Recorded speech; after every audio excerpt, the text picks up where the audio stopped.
What's up everybody, and thank you for joining me for another video. My name is Whack4863, but you can call me Whack. From time to time and on a fairly frequent basis, I get asked about pets and what is the best pet to have, whether you're on the Exiled Lands or the Isle of Sipta. And honestly guys, getting to the best pet is a very arduous and difficult process, and I don't want to do it. And the reason why is because it's likely that after I showed you the top 10 or top 5 pets, you'd still go back to using your Thrall because they just don't have the same capabilities that Thralls do.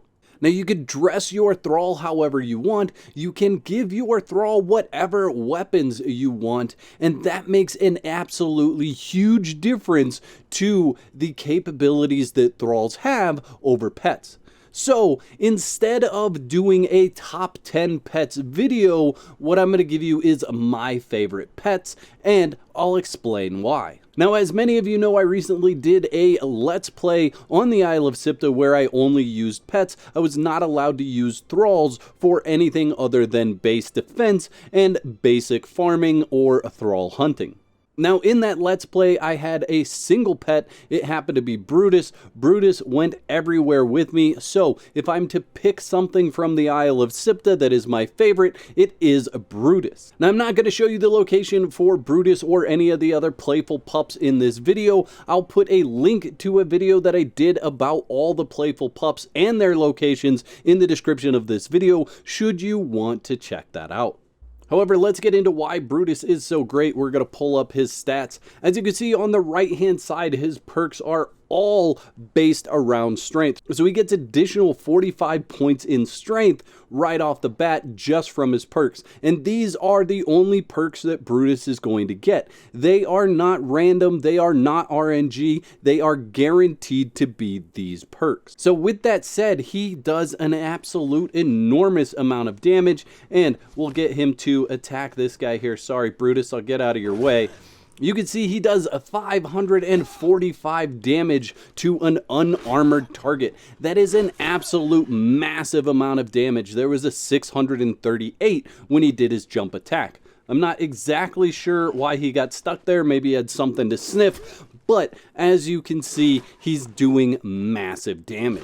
And that is why Brutus has to be my favorite pet. Although he is a dog, so his attack pattern isn't as great as some of the other pets you can get, he does massive damage. So my suggestion for Brutus is to focus on leveling his health. That way he can have high hit points because he's already gonna have high damage from his perks. Now, I do want to say this is in no particular order. However, the next guy in my favorites list has got to be the Greater Sabretooth.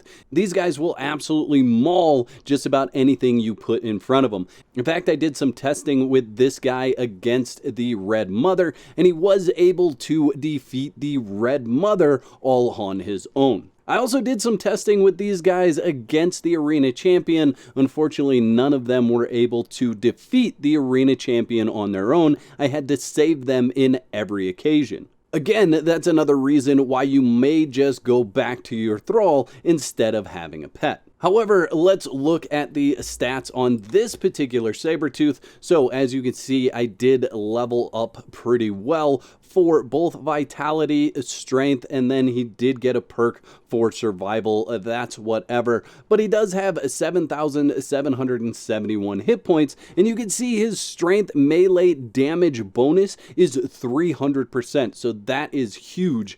Let's go ahead and have him follow us, and we'll have him attack this enemy. Now, as you can see, he comes in with 393 right off the bat. However, the nice thing about the Sabretooth and really all of the cats is going to be the fact that they do cause bleed damage with some of their attacks, which is going to add some damage to that target. Now, if we can get him to do another pounce attack, you can see he does 608 damage with a pounce attack. It's 304 per paw that hits. So that is absolutely huge amount of damage, and there's not a whole lot of things in the Exiled Lands that are going to be able to withstand those kinds of attacks. Now, who wouldn't want an all-white wolf? Of course, this is a greater wolf, and they look super cool. They're also probably your best bet to get close to Brutus's kind of damage and level in the Exiled Lands, so if you don't have the Isle of Sipta DLC, the greater wolf is going to be the way to go on the Exiled Lands. Let's take a quick look at his stats as well. He does have a 230% damage bonus to melee. He's got some extra agility, which gives him about 288 armor, which is not very high, but that's okay. He does have 4,508 hit points, and he's got a ton in survival, which means negative status effects are not going to cause him as much harm. But let's jump into how he does damage-wise, and we'll have him go ahead and attack this target as well. And you can see he's doing about 251, above 200 hit points per bite or per attack. That's pretty good. 219 there. 254. So when he does the pounce attack, obviously he's doing a lot more damage. Now you can see he also applies Sunder. So as the Sunder increases, he should do more damage.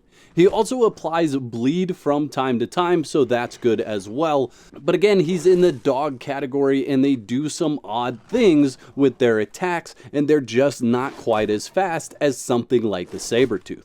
The Greater Bear is kind of a gnarly fellow. Honestly, if you're looking for something that's going to take a lot of damage from something, the bear is the way to go. However, the bear still cannot beat the arena champion, so do not go after the arena champion with any of these pets. However, most everything else in the Exiled Lands could be on the table if you're careful. So let's jump into the Greater Bear stats here. You can see he's got 201% strength melee damage bonus. He's got 884 additional armor. You can see his perks there were for agility and survival. I do want to show you that his armor is actually 968. So he's got about the equivalent of wearing Silent Legion armor just from his perks and his natural armor. Let me show you his damage real quick. We'll have him attack this guy. Now, one of the things that I want you to pay attention to is the style of attacks that he does. So he has a charge attack that does 99 per hit, and it's about 5 to 6 hits. The other attacks, if you watch carefully, they go up, down. So they come from above and they go down. So he can hit the hitbox of almost anything in the Exiled Lands, which is really nice. Sometimes you'll run into animals that just miss the hitbox of smaller targets or larger targets. The bear seems to be good at hitting the hitbox every single time. And you can see he's doing anywhere from 300 to 500 damage with all his attacks. There are some that are lower in the 197 or 200 range here. But this attack right here, 99 every time for about 5 hits, that's going to take out most things that you're going to run across in the Exiled Lands. And he simply looks super cool, and he's a lot of fun to have around. Look at this monster. This is the Greater Elephant, and the Greater Elephant actually has something really cool that you may not have realized. But you definitely need to make sure you have a space for this guy at your base, because he is absolutely massive. If I put my character up next to him, you can see I just come up to about his belly. But let's look at the reason why he's super cool. If I open his inventory, look at how much inventory space he has. He's got extra slots, so he's slightly like a bearer. Jumping into his stats, they are not as exciting as some of the other pets that I've showed you, but like I said, you do get the extra carrying ability with this pet. He has a melee damage bonus of 253, and he's got agility armor bonus of 544. If we go back to his armor, you can see he's got a total of 591 total armor. Now, the nice thing about him is you can feed him just seeds, which is pretty cool. It's all going to be herbs, so it's not very expensive to keep him healthy or to level him up. Now, let's see how he does attacking this target. And I want you to pay attention to his attacks as well, because he has a few different style of attacks. You can see he's doing 200 damage every time with his charge attack, and if his swing attack hits multiple times, he's doing 200 damage with each one of those. Just under 200, I'm rounding it up. Now the nice thing about the elephant is it's all very low attacks. So say you are fighting spiders or scorpions, something of that nature, it's actually going to be able to hit those very low hitboxes. The ground pound does send them flying as well, so if you need a little bit of distance, you can get that from him. Now, one thing about the bigger pets that you should keep in mind is that you will get stuck in their mesh should you be too close. So you do want to give them some space and let them attack smaller things by themselves. Quite possibly one of my favorite pets, even after nerfs to this particular pet, is the Sand Reaper Queen. The Sand Reaper Queen can produce 2 different types of poison on the enemy. So every melee attack is going to add poison, and then their spit attack actually adds a different type of poison. Now their melee attack poison can stack up to 10, and their spit attack poison can stack up to 3. However, that's in addition to just the damage that happens when they spit, because when they spit, it's like a charge attack, and they do multiple points of damage with that spit attack. Let's look at the stats that this one got. It did get some interesting stats. So you can see the last one it got was an additional 10 points to accuracy. Now, something that I want to mention real quick is I did test setting the pets to ranged only, and that is a very bad idea. Every time I did that, my pet stopped attacking and didn't know what to do with the target that was intended. Now you can see it's got some pretty low health. However, it makes up for that with the damage that it does and the agility armor bonus. So it's got 230% melee damage bonus, and its agility armor bonus is 816.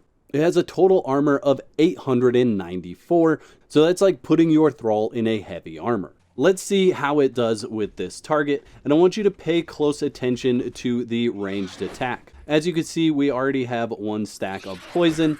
That'll be 2 stacks of poison. Now, the Sand Reaper Queen is slow when she attacks, but there you saw the ranged attack. It did 35 damage every time that ranged attack hit. Plus, it's stacking the poison in both categories. So a total of 13 stacked poison.